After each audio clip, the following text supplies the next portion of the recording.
At the Society for Economic Anthropology's annual conference in Copenhagen. And I'm currently here with Brie Berry, an awesome economic anthropologist, who's going to tell us what economic anthropology means to her and how it shapes her research. Cool, thanks, Aneil. So I didn't know I was an economic anthropologist until embarrassingly recently, because I thought of the economy as a really small sphere. I didn't understand how broad it could be. And so what I find really powerful about economic anthropology is how when you open the box of economy, everything that falls out and spills into all of our social relationships. So I use economic anthropology as a way to understand the connections between people and all the ways that they make livelihoods and lives and achieve well-being. So economic anthropology for me is a little bit about monetary exchange. It's a little bit about the economy, but it's mostly about all these complex relationships that people have.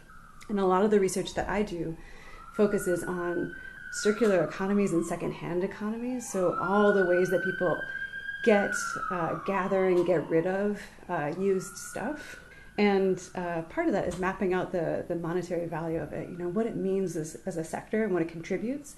But mostly what I found through economic anthropology is that there's all kinds of social and environmental value that is really, really hard to uncover unless you have the tools that economic anthropology affords. So I have drawn on a whole range of theorists, some from within economic anthropology and some that I kind of draw in from other places to make sense of what the exchange of goods means to people and what it allows people to do. And that's what I find kind of most exciting about economic anthropology.